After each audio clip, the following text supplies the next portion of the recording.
Hi, this is Martin Clancy, and you're listening to Your Morning Coffee podcast with Jay Gilbert and Mike Etchart. Weekly music news for the new music business.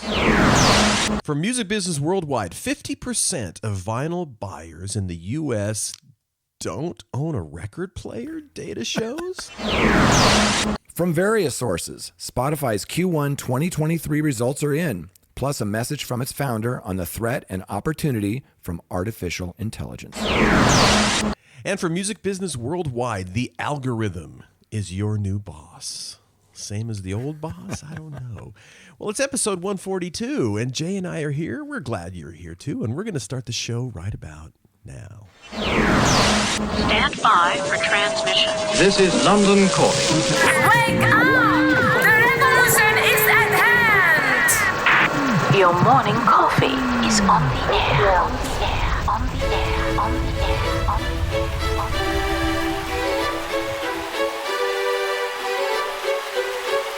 Standing by.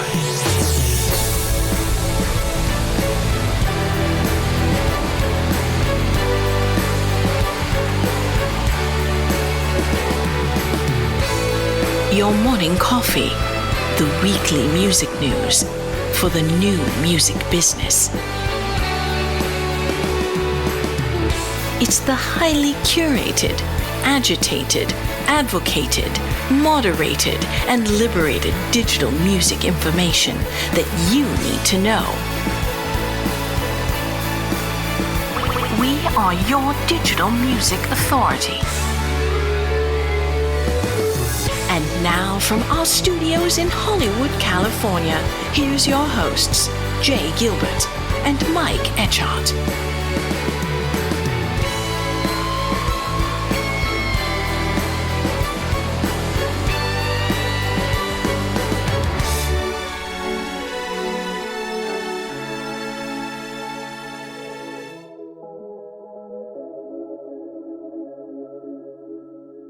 I guess the after party's over.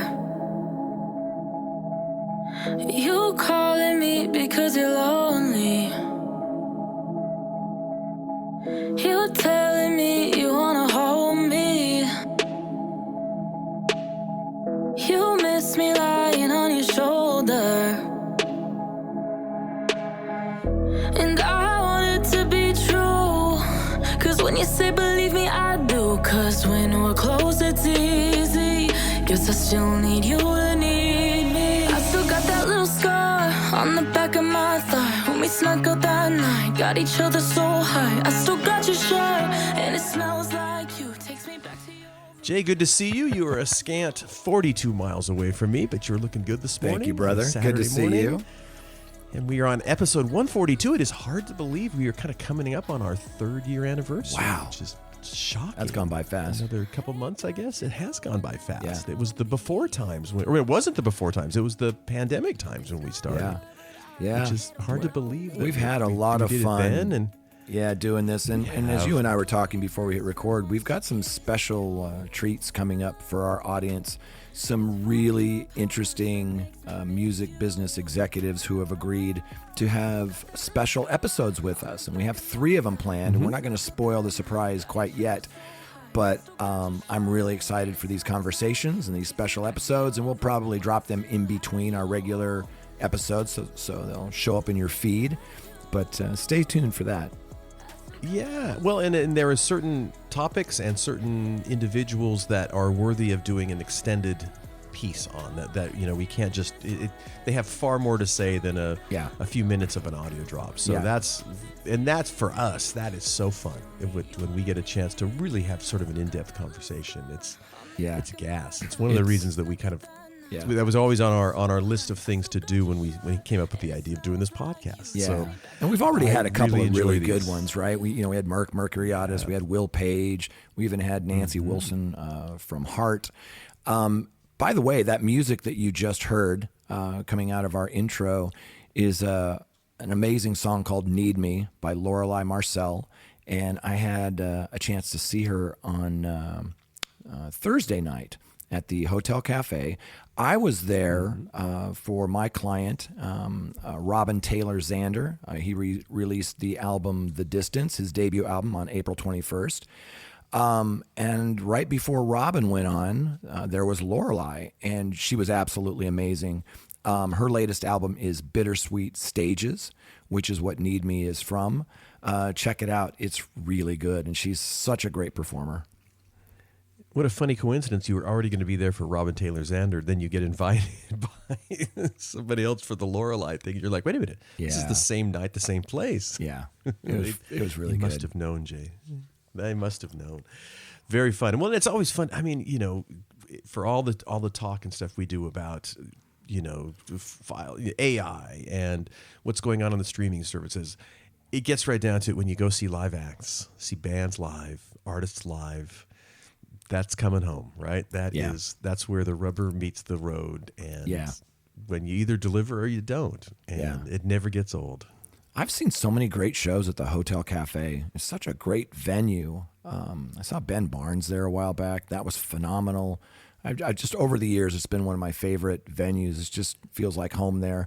And thank you to Martin Clancy for that cool intro. We've talked about Martin a lot, and he's been in the news a lot lately. You can't pick up a story anywhere without a quote from Martin, because years ago, he started this book called Artificial Intelligence and the Music Ecosystem. And this is way before it was on most people's radar. And it came out in 2022, I think. Yeah. And so we've talked to Martin a couple of times. I think the world of this guy. He's so smart. And he's just a great music guy. Anyway, we had a chance to chat this last week about some of the stories that are in the news on artificial intelligence. So let's listen into that conversation. Martin, it's so good to see you again. It was a crazy, crazy week in the news. AI all over the place. You were quoted in so many articles that we covered in Your Morning Coffee and on the podcast. And I just want to go through a couple of them because it goes through a couple of different areas in artificial intelligence. And I wanted to kind of get your take on kind of the fake Drake, kind of bootleg, pirating kind of side of AI, but also some ways that artists are using it in a more creative way. What happened this week in AI? Well, we had the fake Drake. So what's your take on that? Did you listen to it? What did you think? Yeah, I thought it was really good. A lot of these, the first AI renditions of voices, I could kind of tell they weren't the real artist, but some of the ones I've been listening to lately, whether it's Drake or The Weeknd or Eminem, for my ears, if you hadn't told me it was AI generated, I wouldn't have known. I think that's a good benchmark. So fake Drake. Okay, so the problem is clearly that this is being used by someone who's not Drake. And we are simply in the situation there of, outside of the craziness of it, when it settles down, this is somebody passing off somebody else. And that's where we get into. It's as simple as that. What's scary about it, I guess, from a legal point of view is that what's the difference? And I'll ask you this. What's the difference between a fake Drake stream or CD or T-shirt and a fake Drake voice? Yeah, well, if it's not being put out by the rights holder, and it's drawing from their name and likeness or their body of work, then there's a problem. And then on the other side, it's this new, incredible tool. Just like any technology throughout the music business, it's the history of the music business is one technology after another disrupting the business. So now we have people who are, like Grimes telling her fans to deep fake her music and she'll split the royalties 50-50. You've got artists who want to put their music out in different languages that they don't speak, and they're using AI to do that. That's the other side. Let's talk about that for a second. Okay, so let's take the low-hanging fruit. Let's take the translation. I think that's a remarkable development. For for many reasons. If we look at the history of Western music, it was predominantly English was the lingua franca, right? That's changed. So on YouTube since, and I think this is pretty much correct. I think we've seen since 2014, it started changing. I'm pretty sure that 2 years ago, only 3 of the top 10 songs on YouTube were in English. So that's the world's kind of jukebox, if we think of it in that way. Yesterday, I'm thinking aloud here, so apologies to your listeners. Yesterday, India became the world's largest population. And there are many, many dialects within India. So the ability to enter new markets, I mean, it also works the other way, you know. China entered the world's top 5 markets for recorded music last year. So the English-speaking market could be in the export business. I'm talking to you from France, which, like Canada, has had a 50% ratio for radio play to be in the French language. So this is kind of interesting where that's a real positive development. It can open up new markets, new niches. Yeah. Sorry, I was thinking aloud there. Very impressed by that one. What do you think of Grimes? What's your take on that? Well, I haven't checked to see who the rights holder is. Let's just assume she's an independent and she controls her publishing and her masters. I think it's really interesting, and it's only going to get her music into more ears if more people are playing with this. But you also lose your quality control, and that could be problematic as well, because when people hear it, it's going to sound like her. And it could be, excuse me, it could be maybe lyrics that she wouldn't have said. You know, so my fear is that loss of control. But you can't put the genie back in the bottle. And I was having this conversation this last week with my co-host about, we think that there's a new Napster coming, a new illegal site, a Pirate Bay, something where it's going to be all of these AI created, modified things that are drawn from the body of work from an artist, but they don't want to deal with getting clearance for publishing, masters, all of those things. But this could be a new Napster, but it's a whole new world. Yeah, I definitely think there's going to be an impulse to have some kind of market, not necessarily to monetize the work, but at least to share it and say, hey, do you want to have a look at, listen to my fake version of something or other. But I do think that in the case of Grimes, it is an interesting one. I was thinking about, for instance, co-writes or remixes. So you release a series of stems, and what would the difference be? Clearly, the difference is, and as far as I understand, by the way, she doesn't got a record company at the moment, or so. So for the sake of argument, let's say that there's no anybody else other than Grimes to have to be involved. I think for her, it's simple in the sense that whatever you do to that track, it kind of fits with what she is. Like, she could go, hey, wow, that's kind of interesting. And it adds to the persona.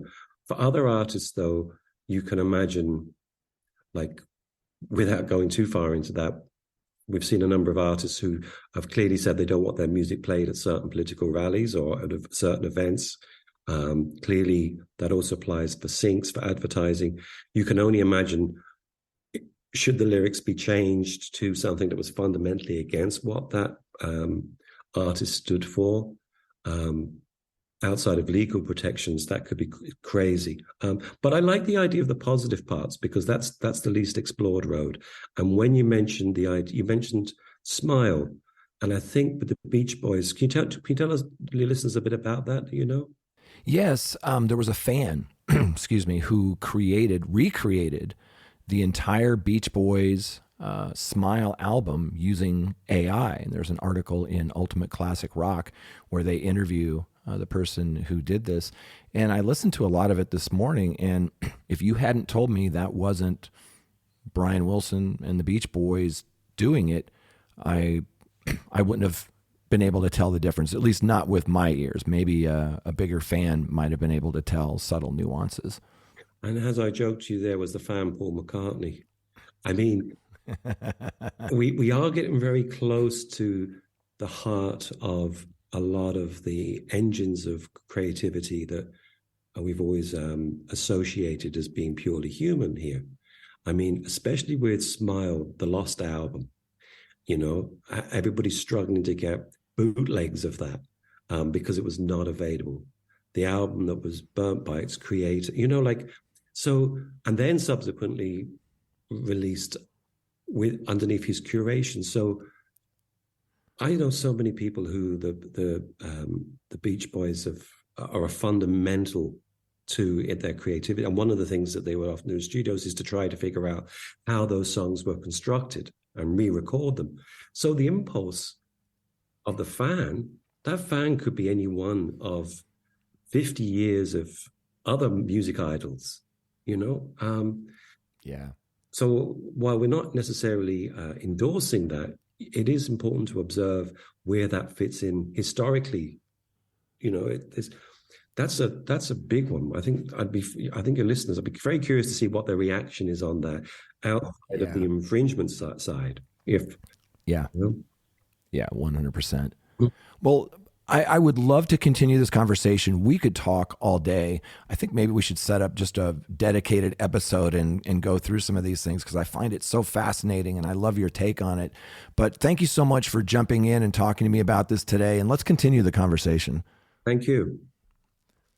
Well, it's amazing. And, as you were alluding to before, his timing couldn't have been perfect. He was looking into this stuff well before it just, got into the sort of public consciousness where we are now. Yeah. And like you were just saying too, before we hit record, the speed with which it has come is really unbelievable, and we're already at the whack-a-mole stage. Yes. I mean, it's just unreal what's coming out in terms of music that is AI generated. AI generated. Yeah. We've seen it with, you and I were talking about the Beach Boys' Smile. There was an AI version that we talked about that's online. We talked about Grimes, the artist Grimes, who's basically saying, look, use AI, create music from my body of work, just split the royalties with me. Yes. And then you've got, like you mentioned, the whack-a-mole of the majors going after, well, it's not the DSPs, but they're working with the DSPs to, cease and desist, to get these things off because they're popping up, every week on the major digital service providers. Right. Well, and you were saying that you've had a number of conversations with people in the field, and there are tools to identify these things. And so I think, it is, as all these things are at the beginning, it is a bit of the Wild West. Yeah. But I'm sure once these tools are put into effect, and maybe you won't be able to upload them so quickly or so easily. Yeah.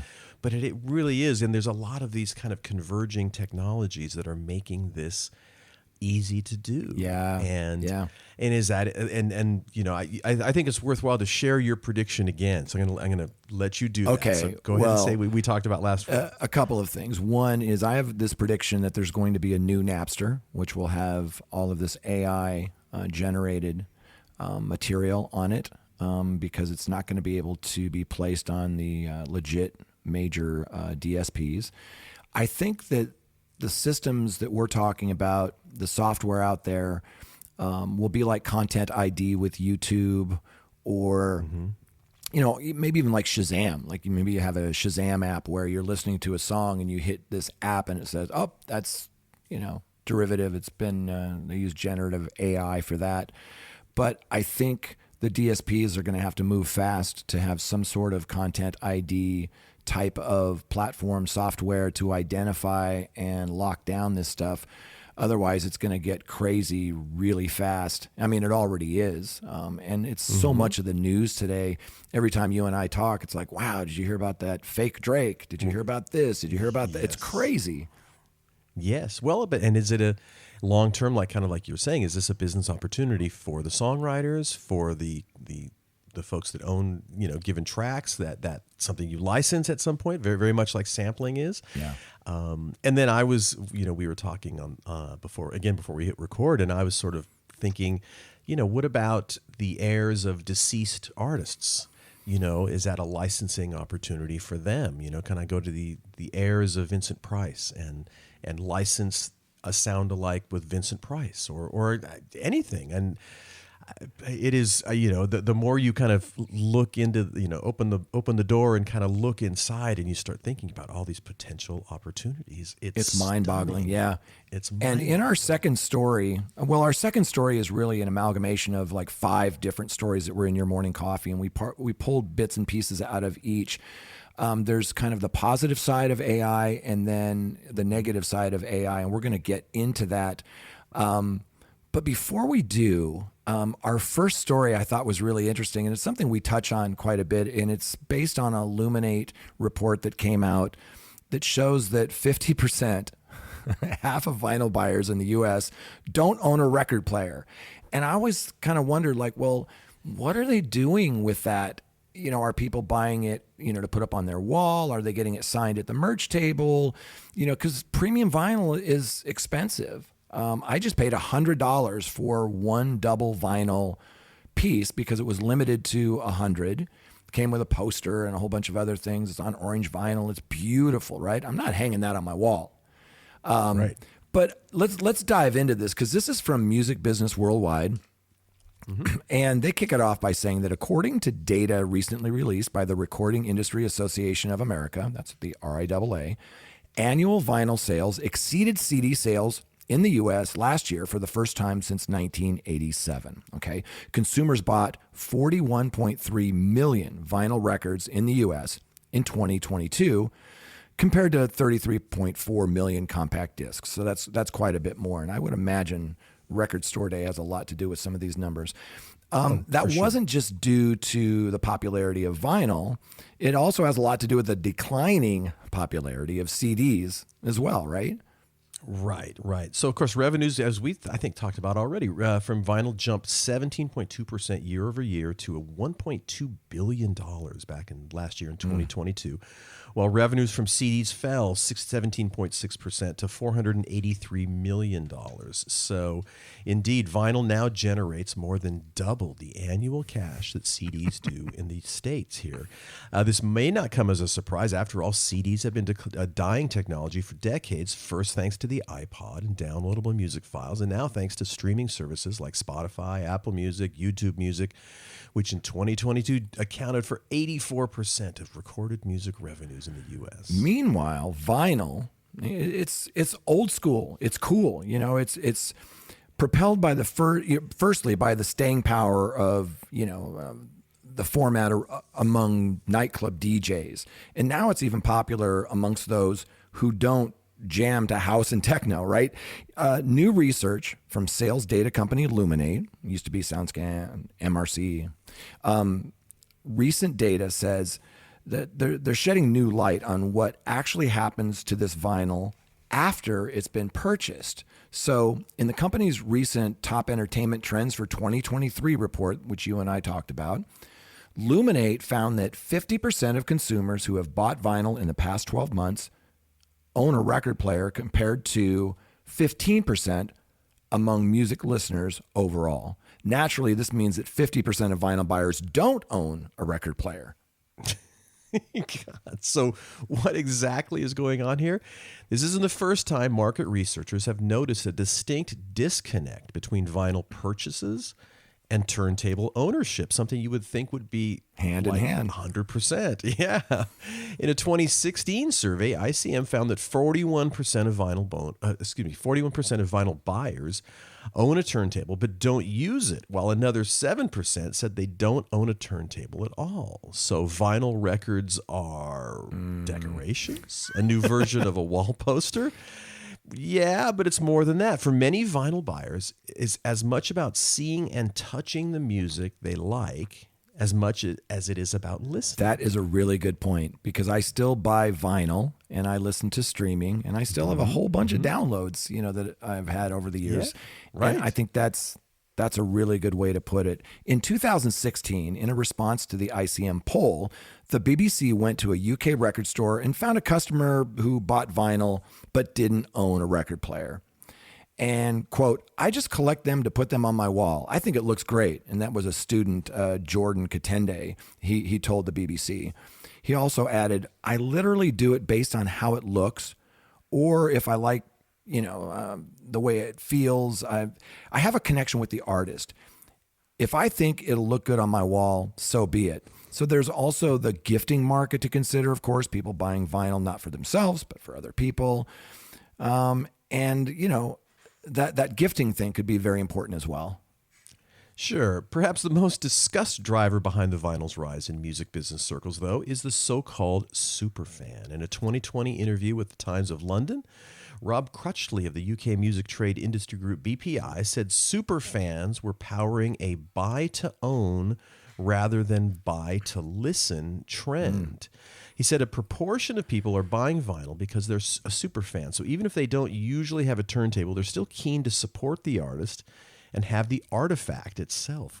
The artifact. He said sometimes it's going to be because they have their catalog titles that are being re-released in a new edition, maybe a run on a different colored vinyl.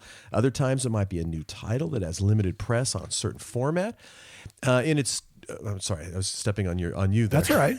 No, that's fine. It makes perfect sense that, if you're going to pay that much money for premium vinyl or even used vinyl, you're a fan. You're already listening to that music, right?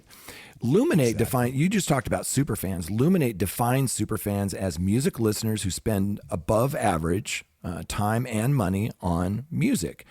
And they actively discover new music. So they participate in music-related activities on social media, and they plan on attending a live music event in the next 12 months. So there are three core behaviors that set superfans apart from others, according to Luminate. First, they engage in social signaling, meaning they want people around them to know about their passion for a particular genre or artist.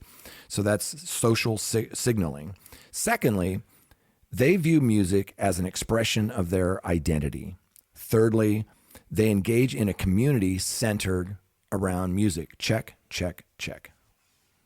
I resemble all of those yes, remarks.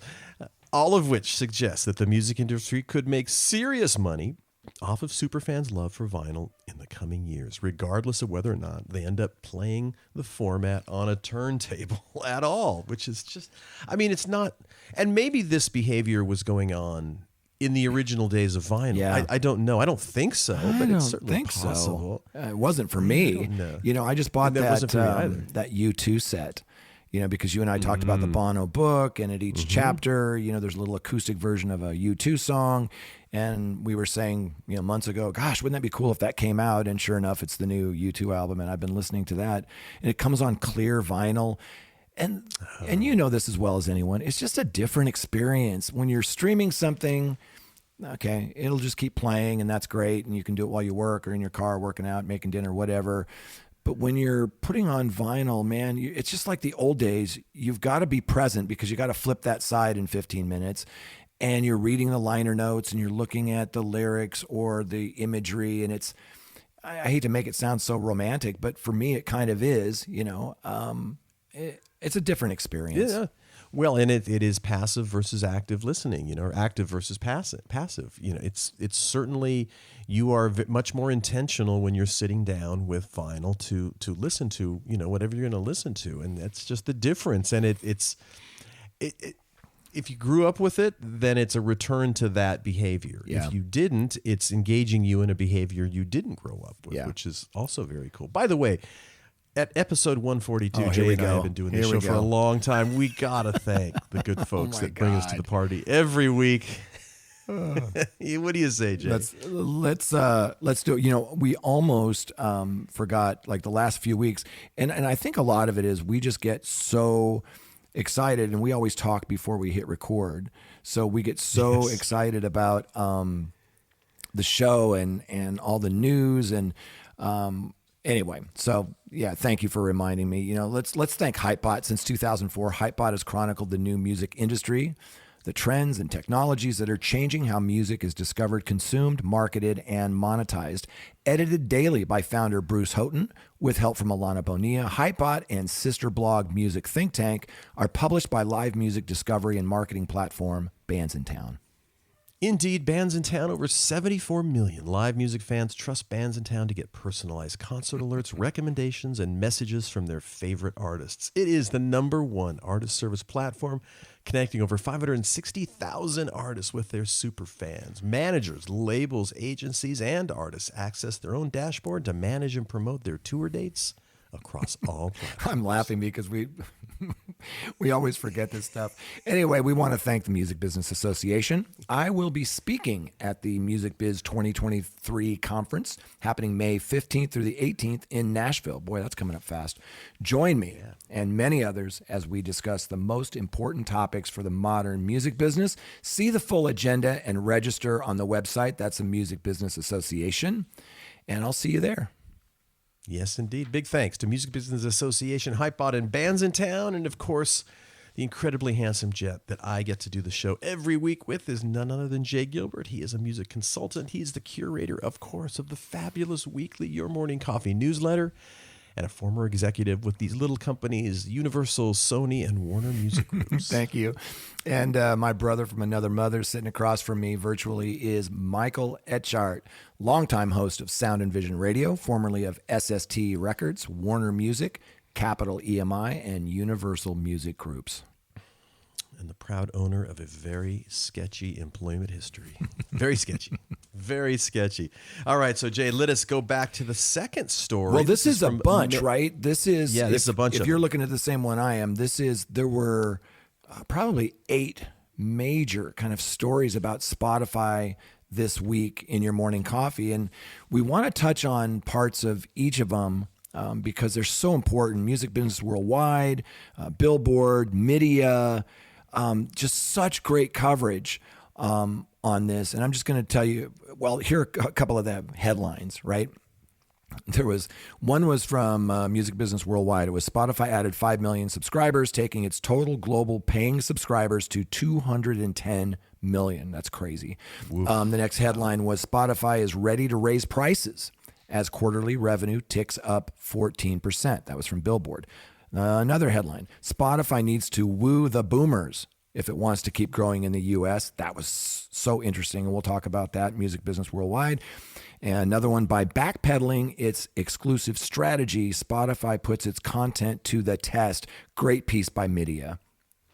And if that's not enough, of course, Spotify and artificial intelligence. We can't stop talking about that. This was from Music Business Worldwide. Spotify confirms it's working with labels to quell copyright threat from AI music. And then also from Billboard, Spotify's Daniel Ek praises AI's potential to boost music creation and the company's bottom line. Yeah. So let's dive in. Let's talk about the earnings results first. Spotify's Q1 2023 earnings results are in. The music streaming company added another 5 million net premium subscribers to its user base in Q1 2023. That's the 3 months to the end of March, taking its global paying subscriber base to 210 million. Those 210 million marked premium subscriber growth of 15% year over year and was 3 million above the company's guidance for the quarter. So Spotify says that its overall premium subscriber growth was driven by outperformance across all regions, led by Europe and Latin America. Spotify forecasts that it will end Q2, the 3 months to the end of June, with 217 million premium subscribers, which imply a sort of 7 million net new subscriber additions in the quarter. Spotify's total number of monthly active users, which combines paying users and ad-supported users, grew by 22% year over year to 515 million. 515 million. And I think they're projecting to hit a billion by 2027. Well, yeah, that's exactly what it's 2027. By the midpoint of 2027, they're predicting to hit 1 billion global users. So that monthly average user figure was up 26 million versus the prior quarter and 15 million above Spotify's guidance, their projections basically.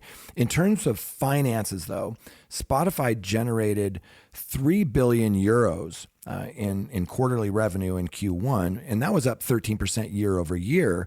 But in terms of profitability, they're still not profitable. I mean, Spotify posted an operating loss of 156 million euros. Wow. So let's talk about raising subscription prices. CEO Daniel Ek said on Tuesday that the streaming service wants to raise the price of its monthly subscription plans, but said it depends on reaching agreements with major labels. I think we're ready to raise prices. I think we have the ability to do that, but it really comes down to those negotiations with major music stakeholders, X said in a conference call discussing Spotify's first quarter earnings. Yeah, and that was the first time Daniel Ek had said, publicly that he has a desire to hike prices. Yeah. And by doing that, he's essentially trying to put major music companies in a position that forces them to take the next step. Some of the music industry's top executives, including Robert Kinsel, the new CEO at Warner Music Group, they've criticized Spotify and other services, streaming services, for not raising prices, effectively contributing to undervaluing music. But it sounds like they're both kind of pointing at each other. Like, yes. Daniel Ek is saying, well, the majors need to do this, and the majors are saying Spotify needs to do this. So I'm not sure, there's three sides to every story, right? Yours, mine, and the truth. That's right.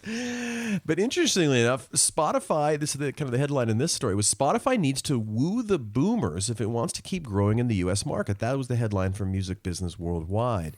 And this comes from an Edison research report. Spotify is well positioned among younger U.S. listeners, according to this report. 56% of the 12 to 34-year-old age group who have previously used any online audio brand say that Spotify is the audio brand they use most often. Wow.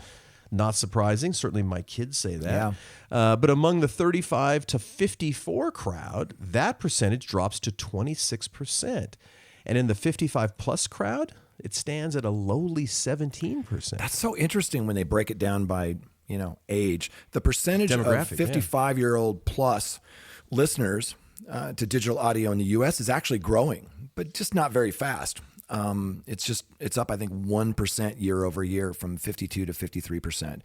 It's interesting to note, though, amongst over 55s in this Edison survey, the most popular streaming platform is not Spotify. It's YouTube Music, in terms of the online, service they use most often, and that's 28%. So these older folks, some of them haven't adapted streaming services. They're going to YouTube, which you and I talk about all the time, is the number one streaming service. That's the number one place people listen to music. It's not Spotify right now across the board. Right, exactly. Yes, absolutely. Excites fans, but exposes an industry pain point, the sluggishness of the payment system that follows success. Oftentimes, TikTok virality catalyzes a surge on streaming platforms, but there's a significant lag between the time that spotlight shines and when the artist inside it gets paid. That means a new artist could find themselves caught in a credit crunch, watching their streams explode today, but waiting on the check to arrive. Well, at some point, let's put some markers down when that some point will come. Let's say a song spikes on Spotify on Will's birthday, which is March 13th. Spotify will report usage to the labels in mid-April and pay the label in May. Typically, a label pays artists 90 days after the end of Q2 on September 30th. From winter to dinner, that's just over 6 months. And pity the poor songwriter who'll be waiting for that check to arrive early next year. For artists and songwriters, this lag has real consequences. Certainly does. Anthony Brown, who's the CEO over at Breaker, a marketplace that connects artists to influencers, spoke at South by Southwest just recently about how an artist he manages, Charlie on a Friday, went from hundreds of social media followers to millions within 18 months. But because of delays in getting paid, he was unable to capitalize on that sudden success and build on the momentum. He said, I've seen that inflection point from near obscurity to getting courted by the majors, and I've seen how the delays in payments have affected him personally. Yeah, the abruptness of a TikTok-fueled viral hit means artists experience a lag between achieving cultural significance and then getting paid for it. That's the nature of the music business today.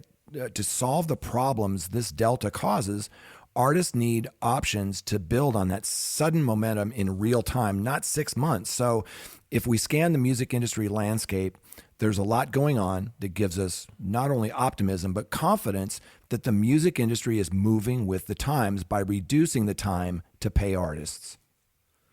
So some artists are working on solving this issue themselves. Grammy-nominated producer and DJ Jennifer Lee, a.k.a. Toki Monsta, has firsthand experience of the delta between making it and getting paid for it. Previously, she overcame this by ceding control of her copyrights to her label for an upfront advance rather than waiting on the check in the post, as they say over in the UK. But that has its own issues. At the time that I put that album out, it was the most I've ever gotten paid as an advance, she said. But an advance is essentially kind of like a loan, and you do have to recoup that. I will never own those songs. Today, Lee has co-founded her own label, Young Art, which offers real-time payments to artists via blockchain technology from Sona, which she co-founded with a team of Web3 technologists. Yeah. Audius, another player in the Web3 music space, is offering similar payment speed, but as a blockchain-powered streaming service. Blockchain and crypto at times have, of course, been massively overblown by marketing purposes, but one of the most fantastically unique aspects is their transparency and speed. Utilizing a blend of players like Stripe and Coinbase, Audius is able to pay rights holders transparently in just 15 seconds. That's less than half the time of a TikTok reel, and that's something that is genuinely not possible anywhere else. Right. Other companies are working on offering a similar real-time payment model, but on the more traditional music rails as well. Hi-Fi's cash flow, for example, pays artists their royalties in real time based on beat-by-beat earnings data, allowing creators to access their money they've earned right as they earn it from their existing revenue streams without having to charge or change their business partnerships or sacrifice rights and optionality. Yeah, another one of those good platforms is BeatBread.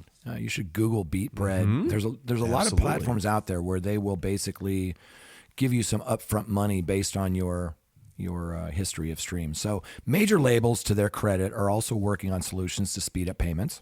Sony Music launched an ambitious Artist Forward initiative in 2020, and that included an industry-leading Cash Out Now and real-time advances feature for artists who have chosen a more conventional major label route. To date, artists have withdrawn over $50 million using that feature. Yeah, so for artists at all career stages, whether a Charlie on a Friday who recently broke out or a Toki Monsta playing it forward for the next generation, the abstract and seminal algorithm needs to be fed in real time to build momentum and level up. Players across the market have taken note and are ensuring that artists have the real-time resources that will allow them to answer the door when opportunity knocks, or TikTok's music or TikToks. That's from Music Business Worldwide. But we've talked about this before on the show as well, and I do want to point out, when you and I've managed a catalog, it's stunning how many checks come back because people move and they don't tell when, so getting paid and when you're paying out artists is really challenging. And I'm stunned how often that happens. Well, suddenly artists just disappear off the face of the earth, it seems like. And how do you get paid? How do you pay artists that have disappeared? And then I don't there's know. the problem of ones that haven't disappeared, that haven't cashed the check. So for example, my accountant called me last week, and we have 2 clients, and for the last 90 days, they have not cashed, the check we sent them. And she goes, "Do you want me to cancel these and reissue?" And, it's people lose things. Some things sit in a pile. You may go out on the road and your mail is at one location and you're doing a 3-month tour. And, and to your point earlier, people move. People sadly pass away. There's a lot of reasons, that aren't nefarious, that, payments aren't being made, or they're being put into the black box because they can't be paid out. it's a little bit more complicated.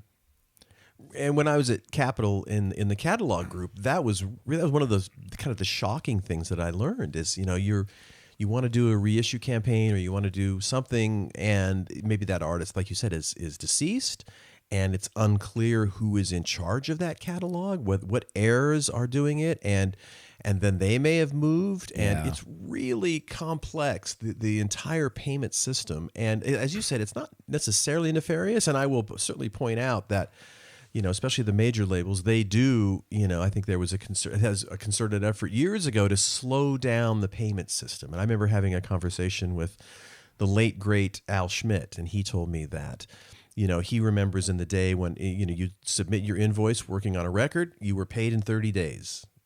Then it was 60 days. Then it was 90 days. And so there is that kind of inertia slowdown that I'm sure is intentional.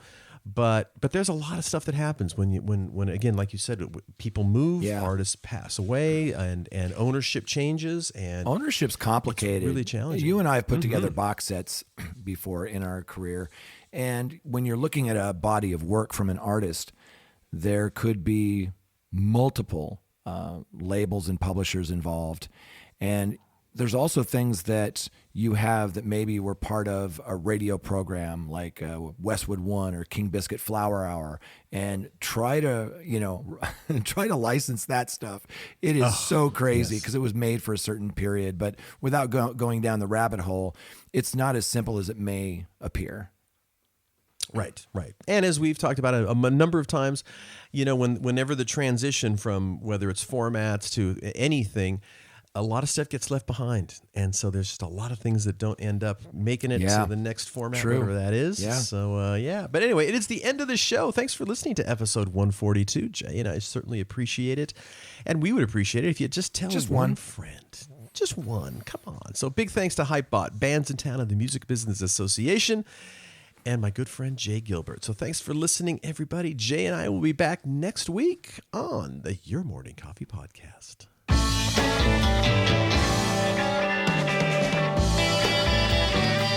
You've been listening to Your Morning Coffee, the weekly music news program for the new music business. Join Jay Gilbert and Mike Etchart next time for the digital music news you need to know.